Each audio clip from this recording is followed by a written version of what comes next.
जगत्रय जीवा परेसी केशवा विनंती माझी माझी वाणी तुझे वर्णे गुणनाम ऐसे देई प्रेम काही कळा। या ठिकाणी कीर्तन रूपे सेवेसाठी निवडलेला अभंग ज्ञानी अमरेंद्र वैराग्याची शिरोमणी बाबाजी चैतन्य शिष्य शिरोमणी श्रीमंत श्री तुकोबारायांचा हा 4 चरणाचा अभंग असून या अभंगातून जगद्गुरु तुकोबारायांनी भगवान परमात्म्याचे आश्चर्य सांगितले। तत्पूर्वी या सेवेला सुरुवात करण्याच्या अगोदर थोडासा परिहार द्यायचा तो म्हणजे असा, प्रतिवर्षाप्रमाणे याही वर्षी आपल्या या महात्मा फुले शिक्षक कॉलनी या पवित्र दान मंडपात सुरू असलेला हा आपला अखंड हरिनाम सप्ताह श्रीमद भागवत कथा ज्ञानयज्ञ सोहळा, ज्यांच्या मुखातून आपण कथा रसपान केली श्री हरिभक्त परायण आमचे परमार्थिक स्नेही माऊली महाराज अरबोजवाडीकर त्यांच्या वाणीतून आपण कथा ऐकली आणि आज समारोपाचा प्रसंग आहे। आणि समारोप प्रसंगी अर्थातच या काल्याच्या कीर्तन प्रसंगी ब्रह्मचैतन्य ब्रह्मबोध सद्गुरु मोतीराम महाराजांच्या गुरुनामगुरु मोठ्या महाराजांच्या वैराग्य मूर्ती काकांच्या या संत परंपरेकडे पाहूनच ही माझ्या वाटेला आलेली कार्याची कीर्तन रूपी सेवावर विठ्ठला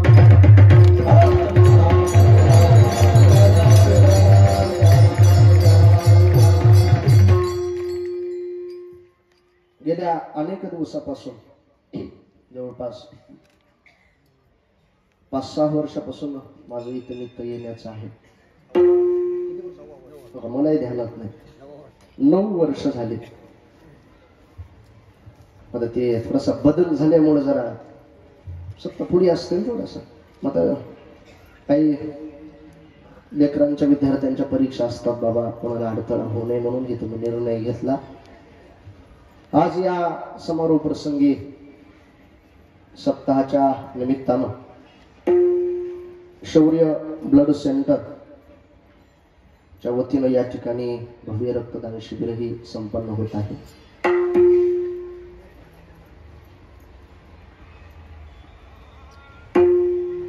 या परमार्थामध्ये परमार्थ म्हणजे नेमकं काय सज्जन होतं, एकमेका सहाय्य करू अवघे धरू सुपंथ। एकमेकाला सहाय्य करणं, एकमेकाला मदत करणं, एकमेकाचा जिव्हाळा प्रेम संबंध जपणं, याचं नाव परमार्थ आहे। अगदी छान प्रकारे आपण हा सप्ताह करत आहात। काल्याचा प्रसंग आहे, आपण परमार्थिक सज्जन मंडळी सगळेजण तुम्ही उपस्थित आहात।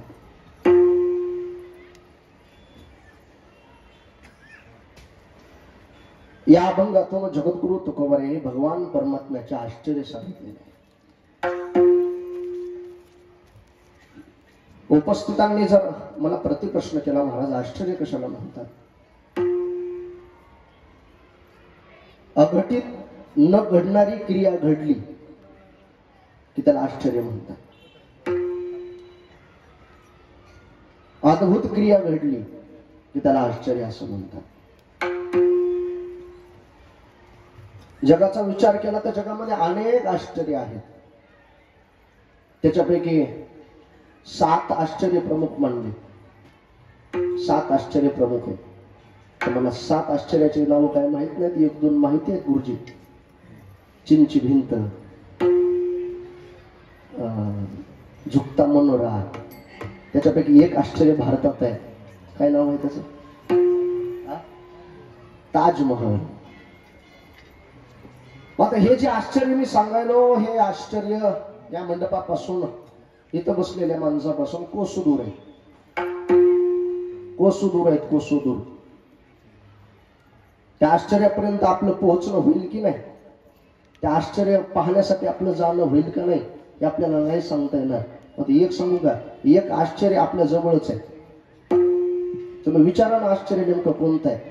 इथं बसलेल्या प्रत्येक माणसाच्या खिशातला मोबाईल आश्चर्यच आहे. विठाला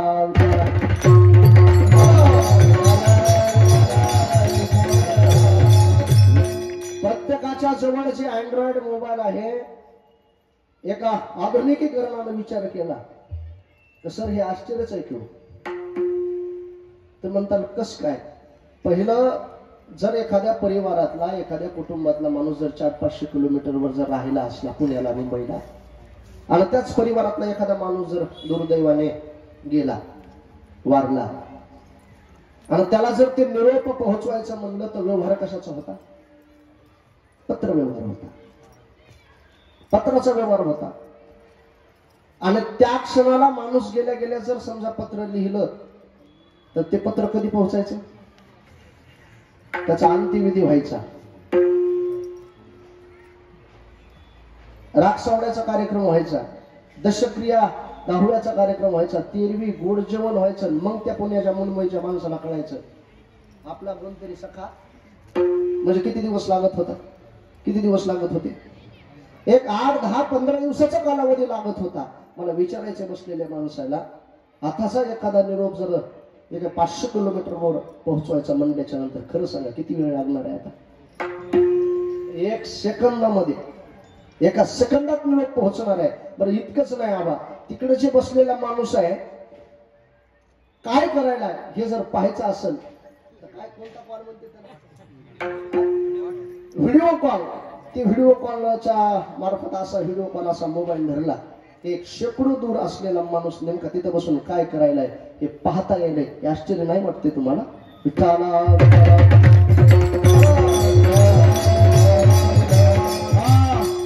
केवढं मोठं हे आश्चर्य, केवढं मोठं हे संदेश वाहनाचं माध्यम आहे.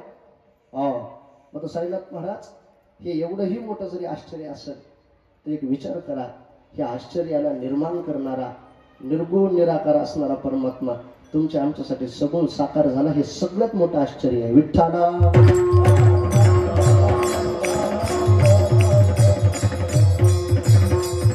पाहिलं तर परमात्मा हा निर्गुण निराकार आहे. आणि निर्गुण निराकार असणारा परमात्मा भक्तासाठी काय झाला? सगुण साकार झालाय. नवता काळा गोरा हो झाला ठेंगणा,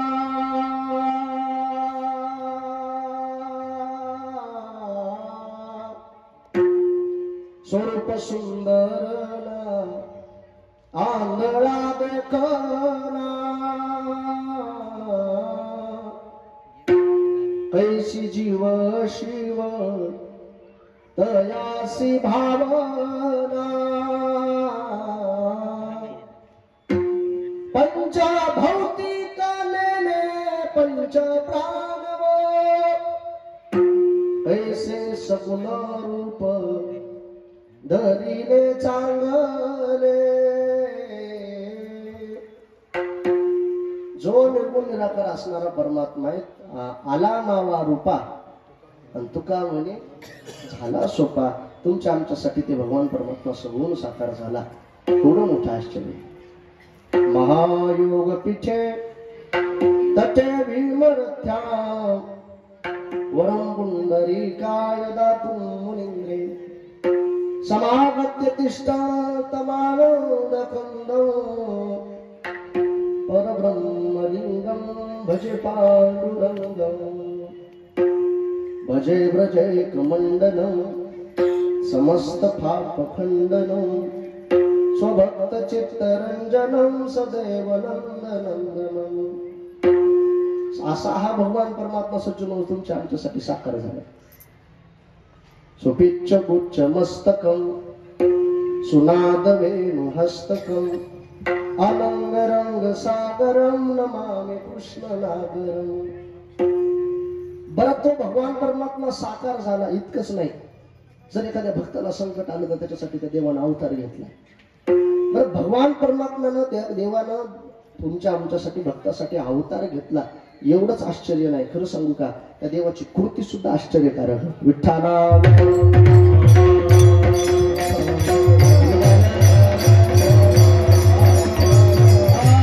देवाचं काय आश्चर्य आहे. अवताराचा विचार केला तर देव मासा झाले. देव काय झाले? मासा झाले. आणि मनुचं नावच रक्षण केलं. हे काय आहे? कृती सुद्धा आश्चर्यकारकच आहे. पुढे जाऊन सांगू का देवाचं आश्चर्य काय आहे, देवाची कृती किती आश्चर्यकारक आहे. न मरणारा दैत्य होता, त्याचं नाव आहे हिरण्यकश्यपू. वरदान होतं हिरण्यकश्यपूला, दिवसा मरणार नाही, रात्री मरणार नाही, बाहेर मरणार नाही, घरात मरणार नाही, शस्त्रानं मरणार नाही, असं वरदान होतं. कधीच न मरणारा हिरण्यकश्यपू. मला खरं सांगा बरं, त्याला मारण्यासाठी देवानं अवतार घेतला का नाही? कशाचा घेतला? कोणता अवतार म्हणते? नरसिंह अवतार म्हणते. म्हणजे अर्ध शरीर धारण केलं नराचं आणि अर्ध शरीर धारण केलं सिंहाचं. नर सिंह हे शरीर धारण केलं. न मरणारा दैत्य भगवान परमात्म्यानं काय केला? मारला. मग विचार करा बरं, अवतार घेतला भक्त प्रल्हादासाठी, परंतु त्या हिरण्यकश्यपूला मारण्यासाठी न मरणारा दैत्य मारला. ही कृती आश्चर्यकारक नाही? विठ्ठला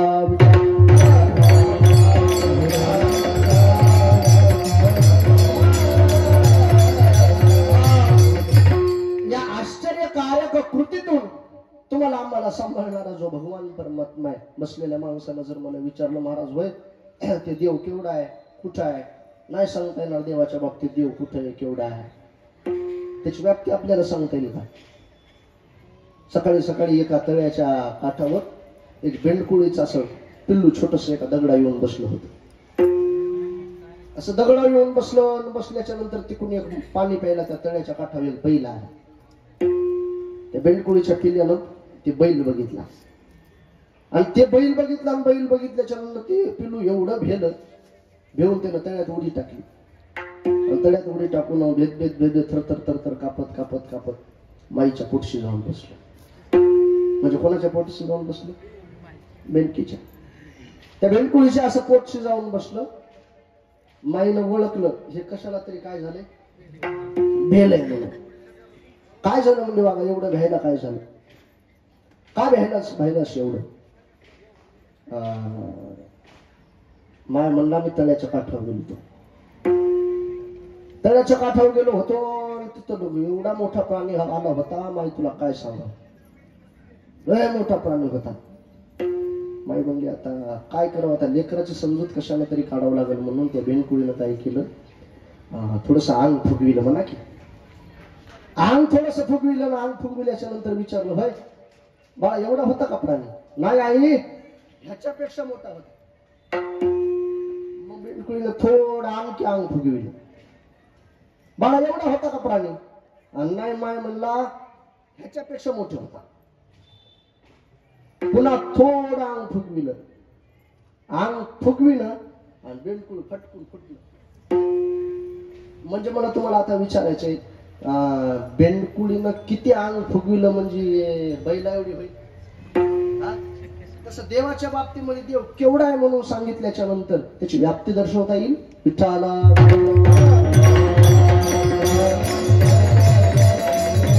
भगवान परमात्म्याची आपण व्याप्ती सांगू शकत नाही, कारण तुमच्या आमच्या तुम्हाला आम्हाला पोषणारा ते देव आहे. पोषितो बोला पोषितो जगासी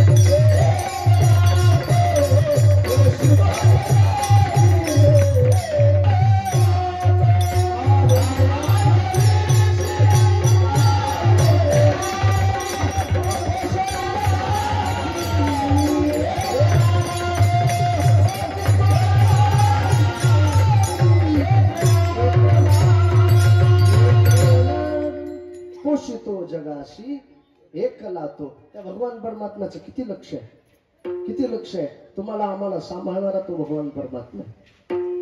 मोठं असं एक रस्त्याचं काम चालू होतं आणि त्या रस्त्याची पाहणी करता त्या प्रदेशाचा राजा येऊन बसला होता.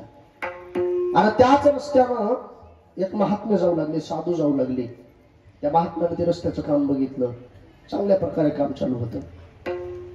राजानं त्या साधूला बघितलं, साधूला बघितल्याच्या नंतर साधूचं दर्शन घेतलं. म्हणला, महाराज तुमचे पाय लागले. म्हणला, आमचं काय चालू आहे?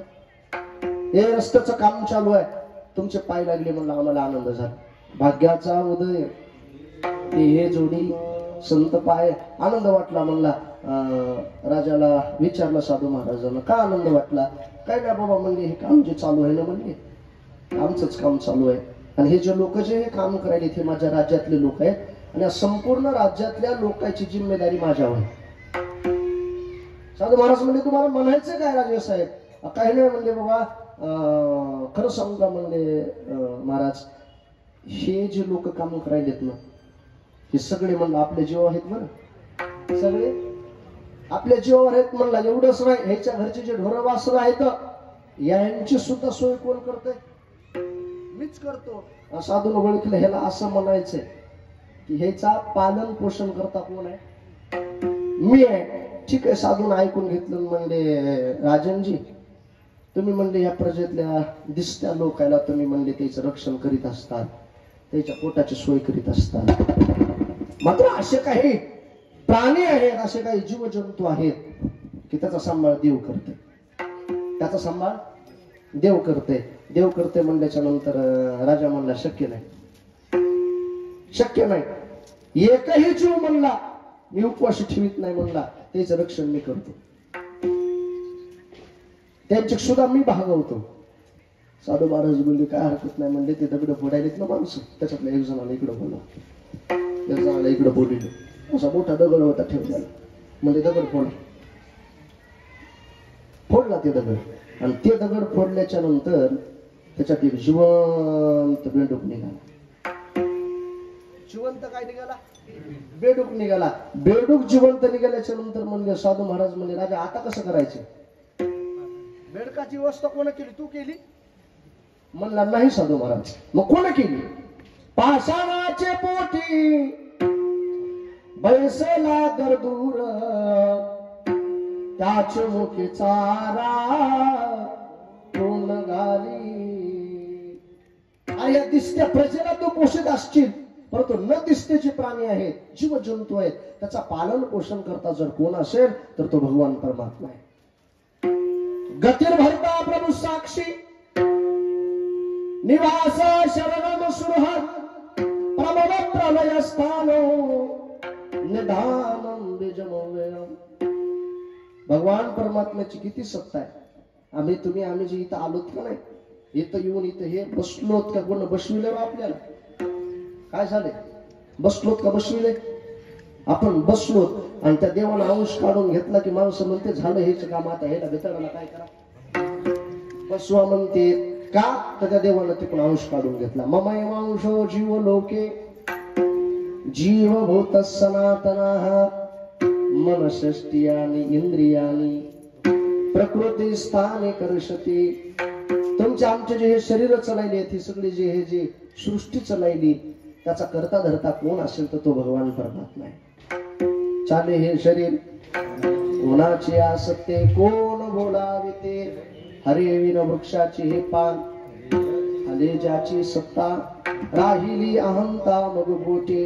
या सर्व सृष्टीचा करता धरता तो भगवान परमात्मा आहे. आणि या भगवान परमात्म्याचा विचार केला तर सज्जनो अनेक या भगवान परमात्म्याचे आश्चर्य आहेत. आणि त्या अनेक आश्चर्यापैकी प्रमुख 4 आश्चर्य अभंगात तुकोबाराने सांगितलेले आहेत. आणि त्या आश्चर्य 4 आश्चर्यापैकी एक आश्चर्य पहिल्या चरणाचं.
सांगितलेलं आहे 4 आश्चर्य आहे, त्याच्यापैकी एक आश्चर्य सांगितले. कोणतं आश्चर्य सांगितलंय? पाहता गोवळी खाय त्यांची उष्टावळी. भगवान परमात्म्यानं म्हणजे उच्चिष्ट खाल्लं. उच्चिष्ट कधी खाल्लं बाबा? भगवान श्रीकृष्ण गोकुळात अवताराला आल्यास. गोकुळीच्या सुखा अंत पार नाही लेखा. आमचे गाळगावचे दासान नाहीत ते म्हणाले महाराज गोकुळीच्या सुखा अभंग घ्या. एवढा गोकुळच्या सुखा अभंग नाही जरी घेतला तर मग त्यातूनचा अभंग पुरा म्हणतो मी कीर्तना. अंत पार नाही लेखा बाळ कृष्ण नंदा घरी आनंदल्या. पुढे गुडिया तोरणे करीती कथा गाती गाणे तुका मने छंदे मन मोहिले गोविंदे. भगवान श्रीकृष्ण गोकुळात अवताराला आले आणि देव अवताराला आले म्हणून सगळ्या गोकुळात आनंदी आनंद झाला. भगवान श्रीकृष्णाच्या अवतारानं तुमचं आमचं लेकरू जन्माला आलं ना, तुम्हाला आम्हाला आनंद होते. मला सांगा बरं, जगाचा बाप तिथं जन्माला आला म्हणजे तिथं आनंद नसेल? गोकुळच्या गवळिया गोपी गोधना सकळा अरे सुख फावले रे, अरे सुख फावले रे. सगळी गोकुळ नगरी आनंदात होऊन निघाली. आणि आनंदात होऊन निघाल्याच्या नंतर आनंदाचं प्रतीक म्हणून मुलाचा जन्म हो का मुलीचा जन्म हो. मुलाचा जन्म झाला की माणसं काय वाटते, आणि मुलीचा जन्म झाला कन्येचा जिलबी वाटते. हो, त्यावेळेस भगवान श्रीकृष्णाचा ज्यावेळेस अवतार झाला त्यावेळेस एक गवळण दुसऱ्या गवळणी कशी गेली की तोंड गोड करण्यासाठी काय वाटू लागले? एक धावी एकी पुढे सुंटवडा वाटू लागल्या. गवळण सांगे गवळणीला पुत्र झाला यशोदेला, यशोदेला मुलगा झाला, मुलगा झाला, मुलगा झाला. सगळा आनंद गोकुळामध्ये सुरू झाला. मग कंस मामाला भीती वाटू लागली. कंस मामाला वाटू लागलं बघा आपला वैरी जन्माला आला, काय करावं? कृष्णाला मारण्यासाठी काहीतरी प्रयत्न करावे. मग मारण्यासाठी नेमका प्रयत्न कोण केला? प्रयत्न पुतना मावशीनेही केला. देवाला मारण्यासाठी महाबळ होतेही केले होते. मग त्या देवाच्या समोर काय कोणाचं चालणार आहे मला सांगा बरं? काय कोणाचं तुमचं आमचं चालणार आहे त्या देवाच्या समोर? तुम्ही आम्हीच त्याच्या सत्यानं चालायलो. काय चालणार आहे तुमचं आमचं? गेल्या होत्या पुतना मावशी मारायला, आता पुतना मावशीचा देवानं वध केला. खरं सांगू का, बोलत असताना पुतना मावशी जे आहेत त्यांना बोलत असताना आम्ही आरोतुर म्हणून बोलू नये बरं. नसता काही जण म्हणत असताना ओघात भावनेत म्हणून जाते पुतणी म्हणते, पुतणी काय? पुतणी. आता ते म्हणण्याचा अधिकार नाही. खरं सांगू का, पुतना मावशीला देवाच्या हातानं मरण आले. पुतना मावशी भाग्यवान नसते. मागील जन्मातली इच्छा पूर्ण होण्यासाठी देवानं काय केलं? वध केलाय. त्वा संकाधिकाचे माने नाम आहे म्हणजे सायुज्य सौरसुद्धी दला पुतने विषाचे स्तनपाने मारू आली. आल्या होत्या मारायला, आता देवानं वध केला. भगवान श्रीकृष्ण गोकुळामध्ये वाढू लागले. वाढता वाढता वाढता वाढता वाढता वाढता वाढता आपलं लेकरू जसं रांगतय तसं देवही रांगू लागले. तळवे तळ हात टेकीत डाव्या गुडघ्याने रांगत रंगणी रंगनात तो म्या देखीला सवे. देव रांगू लागले. रांगता रांगता रांगता रांगता काही लेकरांना केलं की लेकराचं नवल वाटतंय, तसं यशोदा मैयाला सुद्धा त्याचं नवल वाटू लागलं. नवल केवडे केवडे नकडे कानोबाचे कोडे. नवल वाटू लागलं. इतकंच नाही, एवढ्या जगाला पोसणारा परमात्मा आहे आणि तो परमात्मा यशोदेला काय म्हणू लागला? माय म्हणू लागला. माय विश्वाचा जनिता म्हणे यशोदेशी माता. माय म्हणू लागला. आणि माय म्हणलं की मला सांगा, लेकराची संपूर्ण जिम्मेदारी कोणावर असते? मायवर असते. आणि तुमची आमची सगळी जगाची जिम्मेदारी कोणावर असते? देवावर असते. आणि ते देव यशोदेला माय म्हणाला. पृथ्वीच्या तृप्त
यशोदा भोजन झाली. भगवान श्रीकृष्ण गोकुळात वाढू लागले. वाढता वाढता उठून उभा टाकले की नाना प्रकारच्या खोड्या करू लागली. आणि जसं जसं खोड्या करू लागले तसं तसं घराने घरी येऊ लागले. सांगू लागले गवळणी येऊन यशोदाला, यशोदा तुझ्या लेकराला काही समजून सांग. यशोदा मैयाने विचारलं, नेमकं काय करायला आमचा कृष्णा? घरी यायला आमचे मडके फोडायला, आम्हाला ते त्रास द्यायला. आता किती जरी लेकरू खोडकर असलं तर माईला वाटतंय आमचा वाद तसा नाहीच, आमचं लेकरू तसं नाहीच म्हणती. माय म्हणती यशोदा माय तसंच म्हणून लागली. हो का, माझ्या लेकरा तुम्ही बिनकामीच्या आळीत घेऊ नका. बाळ सगुण गुणाचे ताने, बाळ दिसतय गोजिरवाणी, काय सांगता गाराने गोकुळच्या नारी. 5 वर्षाचे माझे बाळ, अंगणी ग माझ्या खेळ, का लटिकाच घेताळले गोकुळच्या नारी. माझा कृष्ण खोडकर नाहीये, खोडकर तर गवळणी तुम्ही. तुम्ही लपवूनी याची गोटी लागता गे याचे पाठी, ही एवढीच रीत खोटी. गोकुळच्या नारी नारी नारी, बाळ सगुण गुणाचे ताने तुम्ही लपवुनियाचा भवरा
बिनकामी चाळ घेऊ नका. माझा कृष्ण खोडकर नाहीये.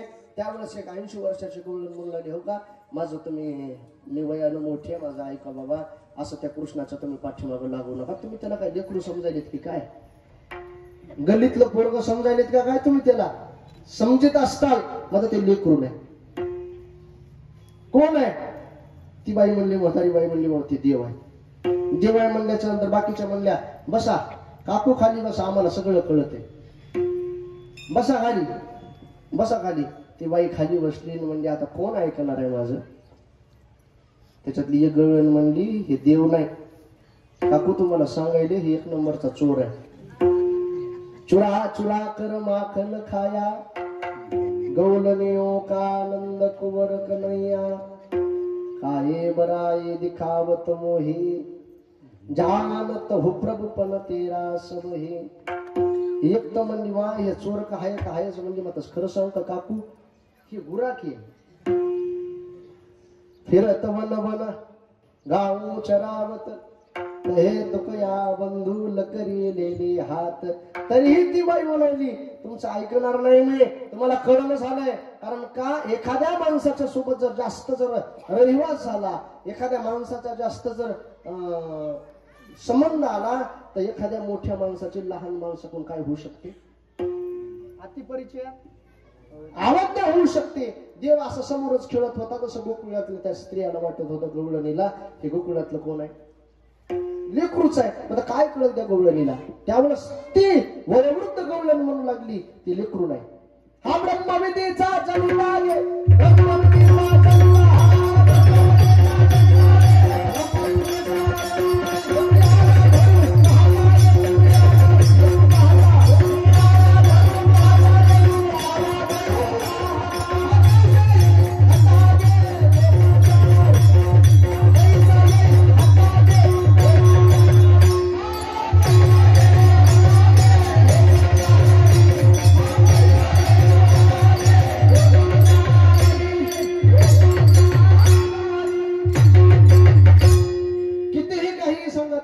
बोलणं काही थांबलं गेलं. ती आजी म्हणली ते देव आहे.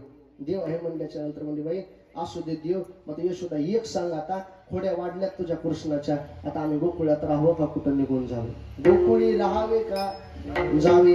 त्यावेळेस मग यशोदाने विनंती केली कृष्णा आता किती वेळ आपल्याला अशा खोड्या करायच्यात, खोड्या करणं थांबवा. काय करावं? आता कृष्णा तुम्ही गायीची सेवा करा. गायीची सेवा करण्यासाठी संबंध गोपाळ घेतली आणि गायी घेतल्या. आणि गायी घेतल्याच्या नंतर गोपाळाला म्हणलं गोपाळा हो आता आपल्याला इथं थांबायचं नाही बरं, आता गायी वळायच्यात, आता आपल्याला गायीची सेवा करायची. तुम्ही गायी घेऊन सारे गोपाळ रानात या, गोपाळ रानात या, तुम्ही गोपाळ रानात या, या रे तुम्ही गायी घेऊन सारे गोपाळ रानात या. सगळे सवंगडी घेतले, बालगोपाळ घेतले गायीची सेवा करण्यासाठी. वनात भगवान श्रीकृष्ण सवंगड्याच्या सोबत निघून गेले. गायीची सेवा करू लागले, मनोरंजनासाठी खेळ खेळू लागले. आणि ते खेळ खेळत असताना जे शुदुरे आणलेल्या होत्या ना, त्या शुदुरेच्या बाबतीमध्ये आपापल्या शुदुरे आणलेल्या होत्या परंतु त्या शिदोऱ्या खात असताना भगवान परमात्मा खाय त्यांची उष्टावळी. उष्टावळी खाल्ली. खरं पाहिलं तर उच्चिष्ट हा शब्द आहे. उच्चिष्ट, उष्ट म्हणतो आपण. काय म्हणतो? उष्ट. उच्चिष्टाचा किंवा उष्ट या शब्दाचा जर विचार केला सज्जन होत, उष्ट खाणं व्यावहारिक दृष्ट्या चांगलं नाही आणि शास्त्रीय दृष्ट्या सुद्धा उष्ट खाणं चांगलं नाही. दोन्ही दृष्टीने विचार केला तर उष्ट खाणं चांगलं नाही. उष्ट म्हणतात कशाला? खाता खाता ताटामध्ये राहिलं की काय राहिलं म्हणतात आपण? उष्ट राहिलं म्हणते. शास्त्र ह्याच्या पुढे जाऊन सांगते, ताटात अन्न वाढून घेतलं आणि वाढून घेतलेल्या अन्नाला जेवणाऱ्यानं स्पर्श जरी केला तर ते अन्न काय होते? उच्चिष्ट होते. बरं, बसलेल्या माणसाला विचारायचे मला, होय उष्ट खाणं चांगलं का वाईट? उष्ट खाणं चांगलं कसं? बघा बरं, बघा तुम्ही फटकून बदलतात आता. हे काय नाही हो, आमचं गाव लय चांगलं आहे. आता काय बघा, गावातले 4-2 लोक जर आमचे कसे आहेत? उष्टी आहेत. आणि त्या 4-2 जणालाच काय खायची सवय लागली? उष्ट. आता सांगा, उष्ट खाल्लं का चांगलं का वाईट? वाईट. विठाला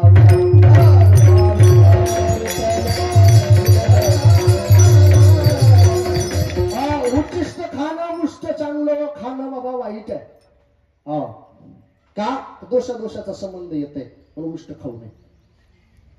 शास्त्रानं विचार जर केला ना, काही गोष्टी अपवित्र सांगितल्यात, निषिद्ध सांगितल्यात. आता निषिद्ध सांगितलेल्या गोष्टी शास्त्रानं स्वीकारण्यासाठी सांगितल्यात.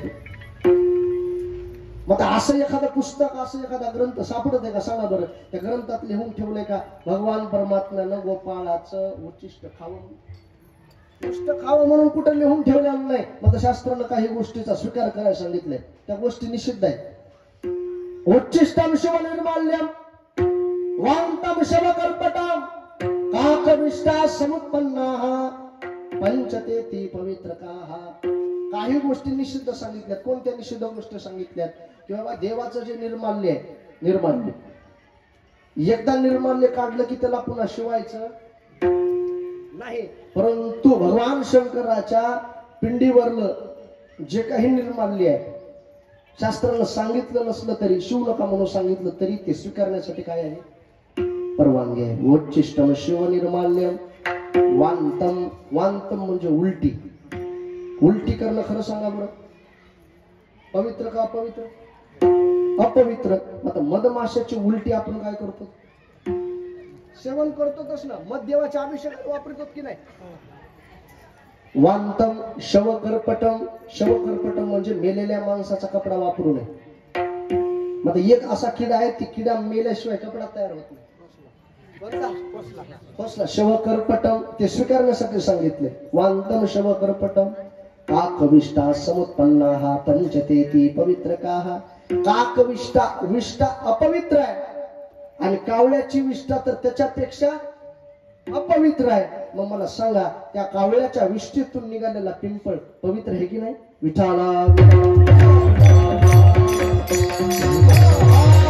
विष्ठा अपवित्र आहे. तो पिंपळ निघाला, आपण स्वीकारण्यासाठी तयार आहोत. मला सांगा सज्जन, शास्त्रात सांगितलंय बाबा काही गोष्टी निषिद्ध आहेत, अपवित्र आहेत, परंतु त्या तुम्ही स्वीकारा. मग मला सांगा ना तुम्ही, भगवान श्रीकृष्णाच्या बाबतीमध्ये देवानं गोपाळाचं उच्चिष्ट खाल्लं असं लिहून ठेवलंय का कुठं शास्त्रानं? भगवान परमात्म्यानं गोपाळाचं काय खावं? उच्चिष्ट खावं म्हणून. मला सांगा कुठं लिहून ठेवलं असलं तर बाबा द्या पुरावा मला. लिहून ठेवलं नाही तरी देवानं का खाल्लं? विठाला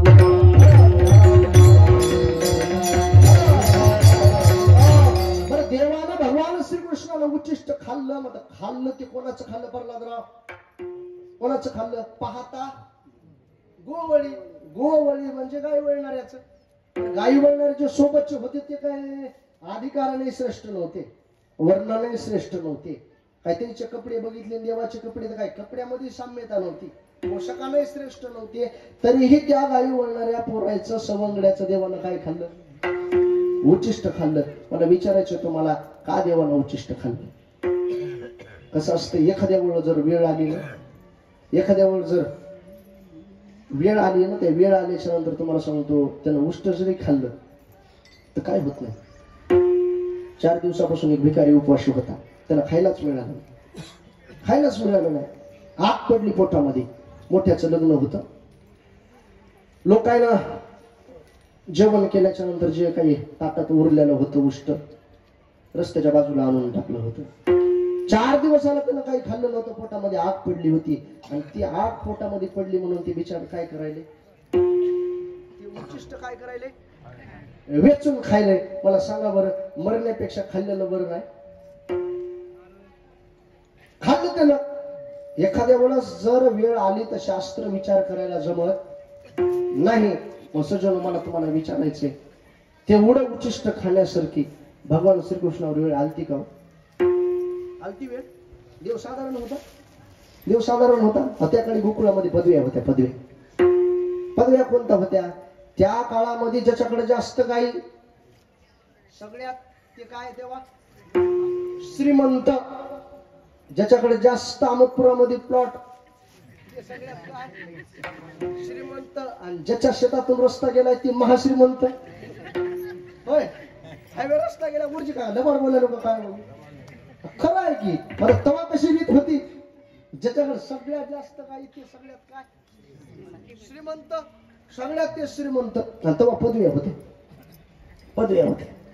ज्याच्याकडे 5 लाख गाई त्याला उपनंद पदवी होती. 10 लाख गाई नंद ही पदवी होती. 25 लाख गाई भानुवर पदवी होती. 50 लाख गाई वृषभानुवर ही पदवी होती. ज्याच्याकडे 1 कोटी गाई त्याला नंदराजा ही पदवी होती. आणि त्या नंदराजाचा नंदन म्हणजे देव होता. हो विठाला.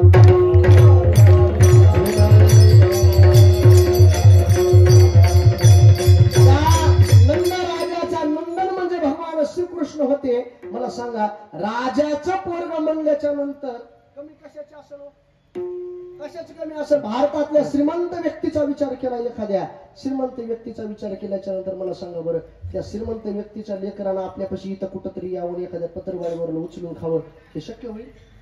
अजिबात शक्य होणार नाही. मग तरीही भगवान श्रीकृष्ण समर्थ होते, सामर्थ्यवान होते, तरीही देवानं उष्ट का खाल्लं?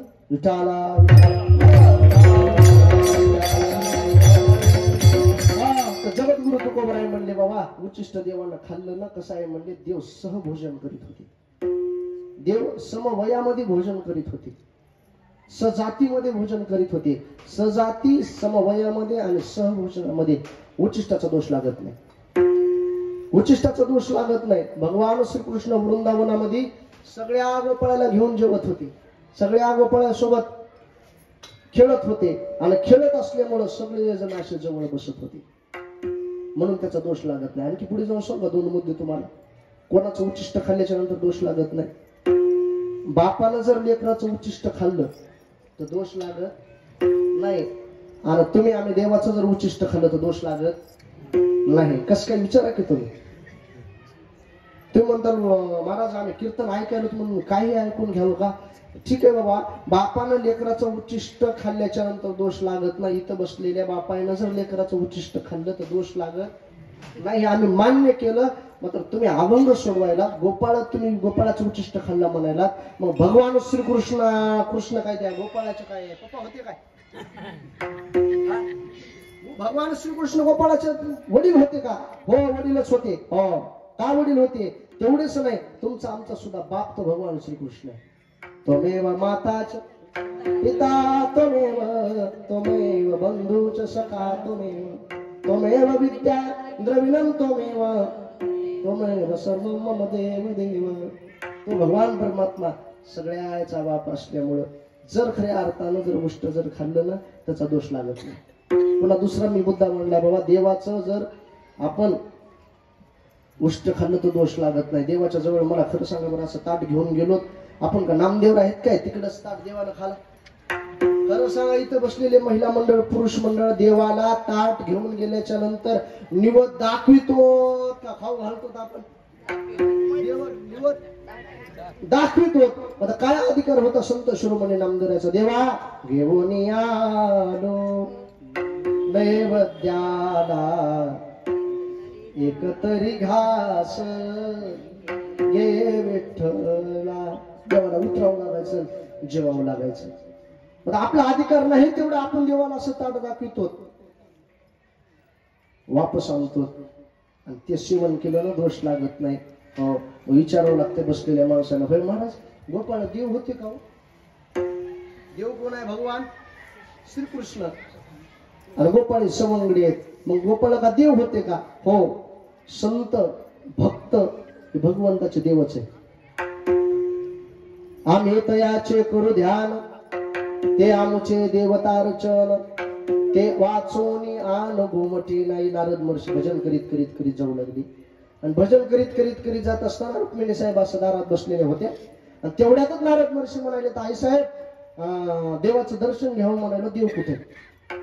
आई साहेब म्हणल्या, नारद महर्षी एक 10 मिनिटं बसा आणि देवाची देवपूजा चालू आहे. देवाची देवपूजा चालू आहे. देवाची देवपूजा चालू आहे म्हणल्याच्या नंतर नारद महर्षी म्हणले, बाबा सगळं जग हिची पूजा करतंय, हे कोणाची करीत असेल? मध्ये जाऊन बघितलं तर भगवंताचं संत पूजन चालू होतं. घाली दंडवत पूजोनिया, घाली दंडवत पूजोनिया. देव जर संत पूजन करीत असतील तर खरं सांगू का, संत हे भगवंताचे देवच आहेत. विठाला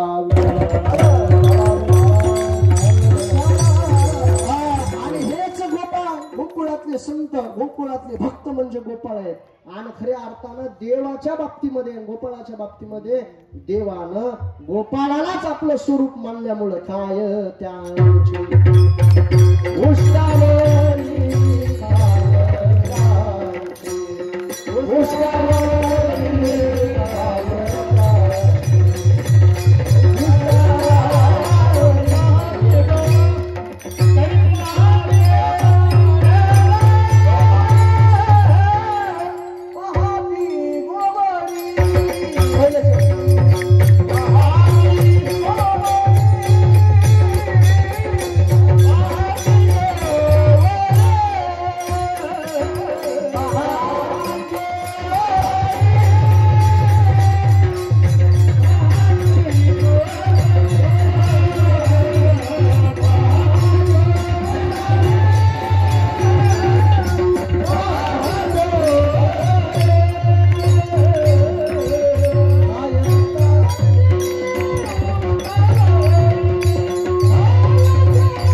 गायी वळणारे आहेत. परंतु गायी वळणारे असताना सुद्धा भगवान परमात्म्यानं त्यांचं उच्चिष्ट खाल्लं.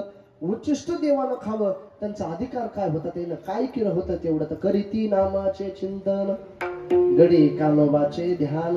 देवानं उच्चिष्ट खावं ह्याच्यासाठी देव हे नामाचा भूकेलेला आहे. बघा ना, तुकोबरायला शब्द प्रयोग करत असताना कसा केलाय? करीती देवाचे चिंतन नाही वापरला शब्द, काय वापरलाय? करीती नामाचे चिंतन. नामच हा शब्द प्रयोग का केलाय? तर नाम चांगले चांगले माझे कंठी राहो भले, कपी कुळ उद्धरिले, मुक्त केले राक्षसा. नामच हा शब्द प्रयोग का वापरलाय? तर या कलियुगातल्या लोकांना मार्गदर्शन करत असताना बाबा नामाचं मार्गदर्शन व्हावं. का? तर सकळाशी येथे हे नाव घेण्यासाठी जात पाहिली जात नाही. ते कोण्या जातीचं आहे, ते कोण्या धर्माचं आहे, ते कोण्या कुळातला आहे. न पाहे याती कुळाचा विचार, याता याती धर्म नाही विष्णुदासा, निर्णय तो ऐसा वेदशास्त्री. नाम घेण्यासाठी सगळ्याला अधिकार आहे. आणि भगवान श्रीकृष्णाच्या बाबतीमध्ये गोपाळानं त्याचं चिंतन केल्यामुळं नामाचं काय त्यांची पृष्ठावळी करीती नामाचे चिंतन, गडी कानोबाचे ध्यान. देवाचं चिंतन करत होते. एक आश्चर्य पहिल्या चरणात सांगितलं. माझं तिसरं जे आश्चर्य आहे ते तृतीय चरणामध्ये. आले द्यावे डाई, धावे वळत्या मागे गाई. देवाला काय करावं? खेळत असताना लेकर खेळत येत, एक जणानं डाव द्यायचा, सगळ्यांना काय करायचं? लपायचं. लपण डाव असला तर एक जणानं जाऊन बाजूला जाऊन काय द्यायचं? लपायचं. त्याला म्हणते तुझ्या डाव आला तर डाव दे. भगवान परमात्मा जगाचा बाप आहे. मग जर डाव आला तर त्या देवाला डाव द्यायचा. आले द्यावे डावी डाई, धावे वळत्या मागे गाई. एक एक एक एक एक एक एक एक गोपाळ दर दिवशी गायीची वळती करीत होता. सगळ्यांना खेळायचं, आजीनं वळती करायची. म्हणजे गायीवर लक्ष कोण ठेवायचं? एक जणानं. त्याची बारी संपली की दुसऱ्यानं. एवढा भगवान परमात्मा आहे. आता एवढा सामर्थ्यवान देव असला तरी धावे वळत्या मागे गाई.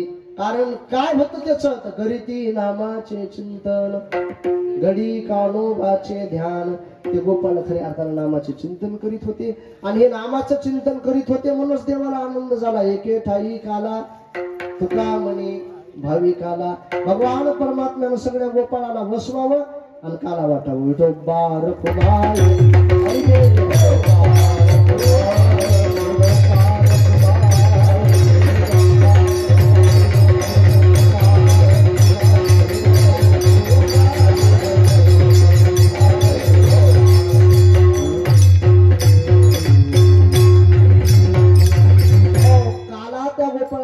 श्रीकृष्णाला द्यावा. काला देतो भगवान श्रीकृष्ण. म्हणजे दिलं काय? तर धर्म संस्कृतीची जी आचारसंहिता आहे ती आचारसंहिता देतो. काला देतो म्हणजे देव काय देतो? तर प्रेम देतो. एके ठाई काला तुका म्हणे भाविकाला. काल्याचे 3 प्रकार आहेत. काला कशाला म्हणते? 2 किंवा अधिक पदार्थाचं मिश्रण, त्याला काय म्हणते? काला म्हणते. दही आपलं भाकरन दूध, भाकर पुस केली दुधामध्ये काय तयार होते? काला तयार होते. तसे काल्याचे 3 प्रकार आहेत. एक काला आहे दही भाताचा, दुसरा काला आहे जीव ब्रह्मा ऐक्याचा आणि तिसरा काला आहे हरिनामाचा. या काल्याचा आमच्या जीवनात उपयोग काय महाराज? दही भाताचा काला शरीर देहाच्या पुष्टी करीत आहे. आज्ञा निवृत्ती होऊन जीवनामध्ये ज्ञान प्राप्ती व्हावी याच्यासाठी जीव ब्रह्मा ऐक्य काला आहे. आमची जी ही अंतकरण आहे अपवित्रता अंतकरणात झालेली आहे ती पवित्रता करण्यासाठी हरिनामाचा खिचडी काला प्रेमे मोहिला साधने. या हरिनामानं नेमकं होतच काय? अंतकरणाची शुद्धी होते. तुमचं आमचं जे अंतकरण आहे ना, तुमचं आमचं अंतकरण सजन होऊन मलिन होऊन गेले, मरून गेले अंतकरण. काम क्रोध लोभ मद मश्चर दंभ अहंकारानं हे अंतकरणावर कब्जा केला. आणि हे जर अंतकरण जर खऱ्या अर्थानं आपल्याला पवित्र करायचं असेल तर तुका म्हणजे चित्त करारे निर्मळ येऊन गोपाळ राहील ते देव जर येऊन राहा वाटत असेल, चित्त जर आपल्याला जर पवित्र करायचं असेल तर एकच त्याच्यावर औषध आहे. ते औषध म्हणजे देवाचं नामचिंतन. गोपाळ काय करीत होते? करीती नामाचे चिंतन घडी कानोबाचे ध्यान. गोपाळ एकत्रित खेळ खेळू लागले. खेळता खेळता सगळ्याला भुका लागलेल्या होत्या. भुका लागलेल्या असताना सगळ्यांना शुदऱ्या आणल्या होत्या. शुदऱ्या एकत्रित केल्या आणि एकत्रित केलेल्या शुदऱ्या त्या ठिकाणी भगवान श्रीकृष्णानं सवंगड्यानं सेवन केल्या. आज संपूर्ण या अहमदपूर परिसरातील या पंचक्रोशीतील सर्व भाविक भक्तांना तो काला सेवन करायला मिळणार आहे.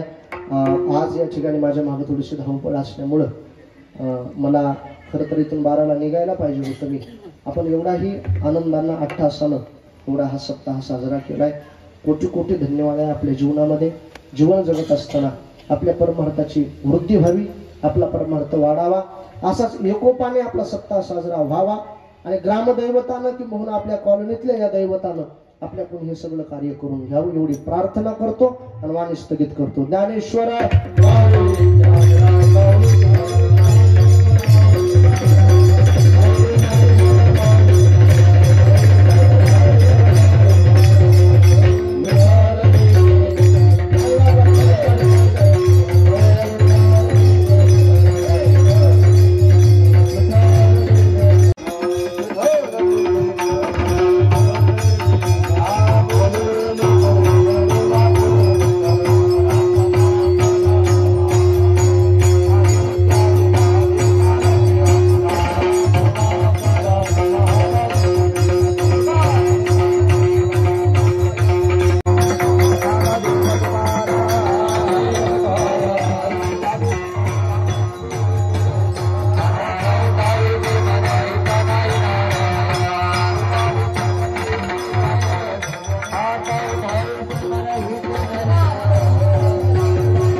चंद्रभागा स्नान पंढरीचा मागणे ते तुझं प्रति आहे या संतास निर्वेची मदत आता उदार तो होईल ऐका दरवर्षी मी थांबतो दरवर्षी पद्धतशीर दर्शन देतो मी तुम्हाला इथूनच हात जोडतो ना या वर्षी सगळ्यांना असे फक्त आता एक करा मला थोडासा रस्ता करून द्या असं तेरगावी झाला भक्तीचा आनंद तेरगावी झाला भक्तीचा आनंद गोरोबाच्या चिखलावरी नाचे पांडुरंग गोरोबाच्या चिखलावरी नाचे पांडुरंग गोरोबाच्या चिखलावरी नाचे पांडुरंग क्षीरसागरेचा हारी गोऱ्या कुमाराच्या घरी क्षीरसागरेचा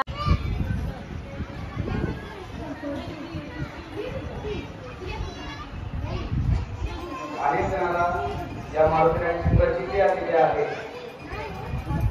दर्शनमुखी मारुती